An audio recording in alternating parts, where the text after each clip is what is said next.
Bonjour à tous. Aujourd'hui, on va importer un plot WYSIWYG dans le visualiseur Sham6. Donc ça passe par quelques étapes que je vous demande de suivre attentivement. À savoir, à partir de votre plan WYSIWYG dans lequel vous avez déjà tout rentré, et surtout, j'insiste bien, les informations de spot et de patch. Donc prenez bien garde à ce que ces deux colonnes soient renseignées sur l'intégralité des lignes de votre plot. Donc quand ça c'est tout bon, on va créer donc un nouveau tableau. On va appeler XYZ et dans lequel on ne va garder que les colonnes qui nous intéressent. Donc on fait un clic droit, on va dans les options, on sélectionne toutes les colonnes avec CTRL A, on décoche l'ensemble et on ne va garder donc que le patch et XYZ et rotation XYZ. Ok. Donc maintenant vous voyez qu'on a bien un tableau qui est complet, toutes nos cellules sont bien renseignées. À partir de cette étape, on va exporter ce tableau dans un format Excel. Donc on va dans Fichier, Exporter. Je vous conseille, pour gagner du temps, de l'exporter directement dans le dossier chaud de votre MagicQ PC. Et donc on va l'appeler, on va lui laisser son nom de tableau XYZ. Et on enregistre. Maintenant, si je vais voir dans mon dossier chaud, je retrouve bien mon fichier XYZ qui contient bien les informations de patch et de position sur les trois axes. Alors dans ce tableau Excel, on a deux choses qu'il faut absolument faire. Pour des questions de compatibilité avec MagicQ, il va falloir d'une part inverser ces deux colonnes ici, Y et Z, parce que comme vous l'avez déjà constaté, la profondeur dans WYSIWYG, qui est Y, s'appelle Z dans MagicQ, et donc l'inverse. Donc ça c'est assez simple, il suffit de renommer l'entête de colonne ici, de la rappeler Z, et celle d'à côté, de la nommer Y. Et tant qu'à faire, on va faire pareil pour les rotations, qu'on modifie ici, qu'on inverse de la même façon. Donc ça c'est bon. L'autre problème qui se pose, c'est que le calcul d'échelle sur la profondeur, justement, sur Z, est inversé entre WYSIWYG et MagicQ. À savoir que dans WYSIWYG, c'est la face qui est négative et le lointain positif, et dans MagicQ, c'est l'inverse. Ce qui veut dire que pour que MagicQ puisse l'interpréter correctement, il va falloir inverser les valeurs du Z. Inverser le signe des coordonnées.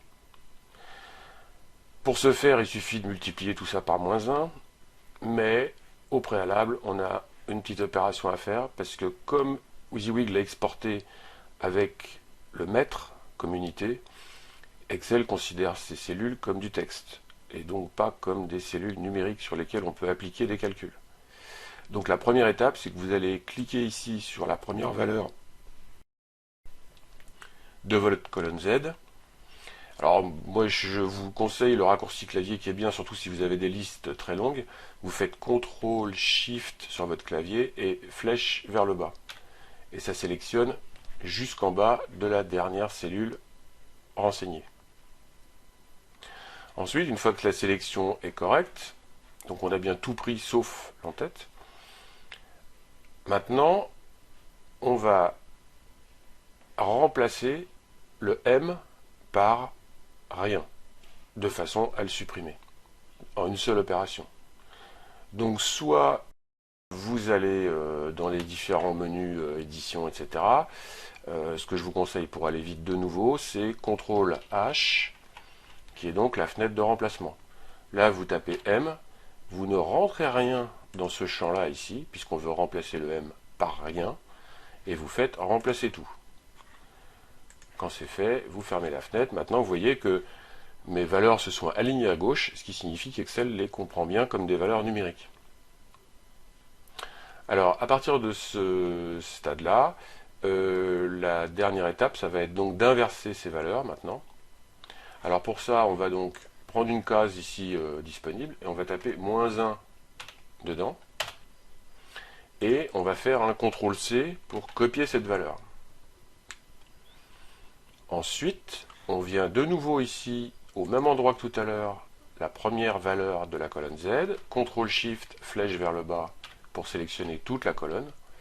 Et là, on va aller dans Coller et on va prendre le collage spécial qui nous permet ici, voyez-vous, d'appliquer donc la multiplication à l'ensemble des valeurs de la colonne. Voilà.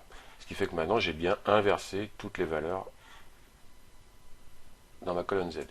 Donc maintenant, je peux supprimer ici le -1 qui ne me sert plus. Et je n'ai plus qu'à enregistrer sous. Parce que là, cette fois, c'est pas en Excel qu'on va l'enregistrer, ce tableau, mais c'est en CSV, c'est-à-dire un fichier avec un séparateur par point-virgule, tel que peut le comprendre MagicQ. Donc il va garder le même nom et il va simplement lui ajouter une extension CSV. Vous faites enregistrer. Et là vous pouvez mettre oui, c'est pour confirmer que vous l'enregistrez bien aussi au format Excel.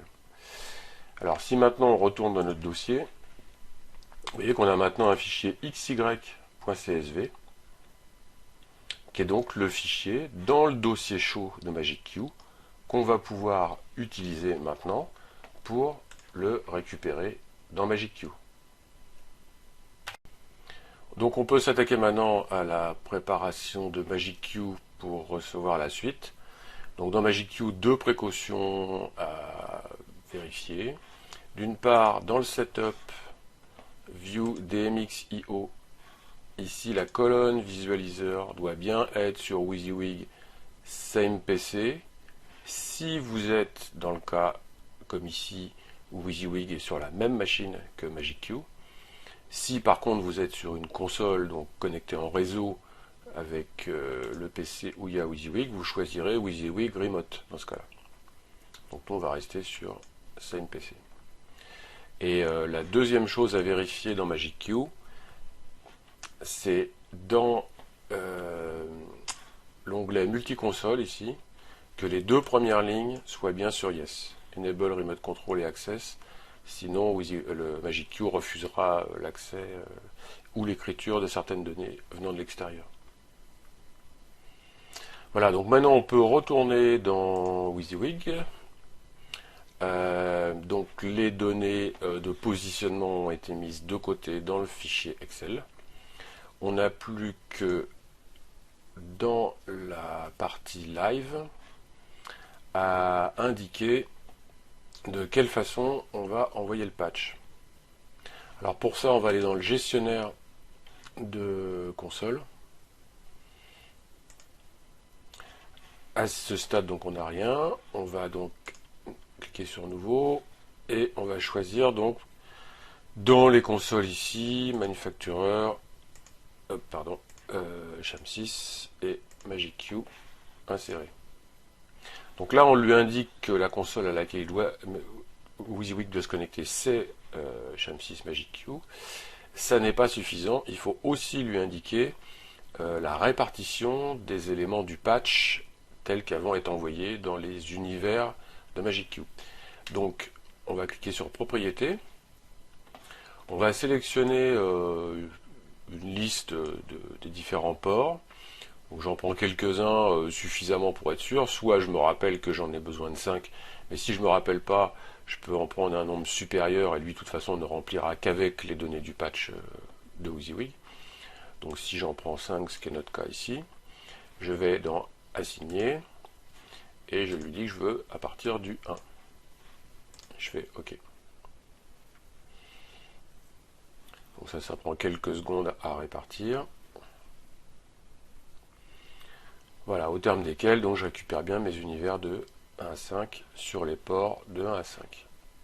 Donc je ferme. Et maintenant, si tout s'est bien passé, je n'ai plus qu'à cliquer sur connecter. Et voilà, donc vous voyez que ici il m'indique le statut connecté, et ici je suis bien connecté à un système MagicQ. Donc je peux fermer cette fenêtre. Maintenant que je suis connecté à MagicQ, je vais, et c'est ma dernière étape, pouvoir maintenant aller dans le menu Live, choisir Auto Patch, vider le patch, ok, et alors je me décale un petit peu ici pour que vous puissiez voir. Je me mets sur la page de patch qui est vide, hein, et dans WYSIWYG, donc je vais dans Live, Auto Patch, et voilà, je ferme maintenant, et comme vous pouvez le voir derrière ici, mon patch s'est bien rentré directement avec par univers les types de machines tels que je les avais déclarés dans WYSIWYG, avec leur numéro de machine à chaque fois correspondant, que je mets en général par dizaines. Voilà. Donc maintenant, logiquement, si j'ouvre mon visualiseur, je vais donc le réduire un peu, qu'on voit mieux ce qui se passe. Et donc actuellement, mon visualiseur ne comporte rien. Si je vais dans ViewVis ici, je vois qu'effectivement, il n'y a aucune machine. Donc si je fais insert patch ici, il va donc m'insérer les machines patchées. Mais bien sûr, n'ayant à ce moment aucune information de position, il les met comme il peut. Donc c'est pour ça que maintenant, dans mon patch toujours, je vais aller dans View Channel, je clique sur Import Head, yes, et je retrouve donc mon fichier XYZ ici en CSV que j'ai tout à l'heure préparé dans Excel et que j'avais donc enregistré dans le dossier chaud. Donc je sélectionne ce fichier là, et donc vous voyez que mes machines se sont positionnées à l'identique de mon plot WYSIWYG qui est donc ici.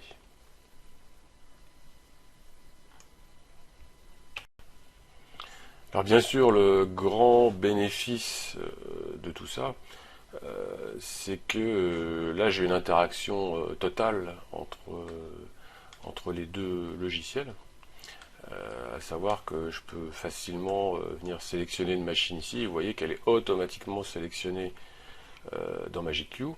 Je peux aussi bien l'activer par des outils de WYSIWYG. Ici, vous voyez, donc là j'envoie de l'intensité. Et vous voyez que j'interagis directement sur les deux systèmes. Hein. Ce que j'envoie dans WYSIWYG, en fait, est envoyé à MagicQ, qui lui-même le renvoie sous forme d'ArtNet dans WYSIWYG.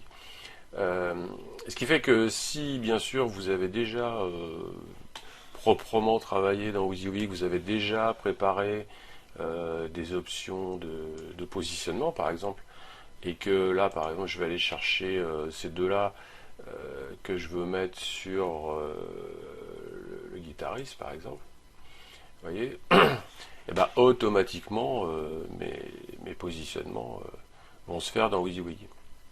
Alors, comme on peut le voir ici, il peut arriver forcément, compte tenu des systèmes d'accroche, qui est à inverser parfois, à faire quelques inversions de pan tilt. Donc ça, dans MagicQ, c'est assez simple. Il suffit d'aller toujours dans la partie ViewVis ici, et on va travailler que sur les machines sélectionnées. Vous voyez qu'ici on a toutes les rotations XYZ de ces machines. Donc là, a priori, celles-là sont à 90, on va les mettre à 180, 270, voilà. Et là, avec un peu de chance, si je manipule mes... Attendez, on va prendre juste le pan, le tilt, pardon. Voilà, donc là, vous voyez, on active bien les paramètres de la même façon. Donc il peut arriver ponctuellement qu'il y ait des rotations de machines à effectuer.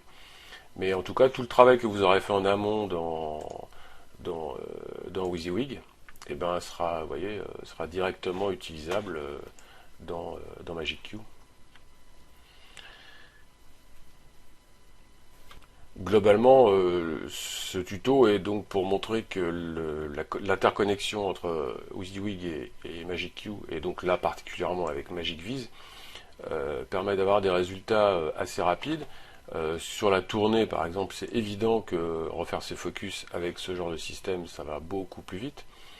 Et en outre, avec l'arrivée de la MQ500 qui intègre dans la console le visualiseur, le mode plot, les focus line, les focus target et toutes ces choses qu'on a déjà vues dans d'autres tutos, vous comprenez que l'intérêt de pouvoir basculer facilement d'un plot wig au visualiseur vous donne énormément de possibilités supplémentaires.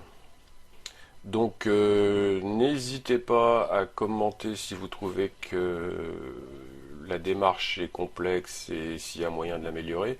J'ai remonté toutes ces infos HM6 qui en général devraient en tenir compte et qui probablement simplifiera les procédures intermédiaires, notamment celles qu'on a eu à faire au niveau d'Excel.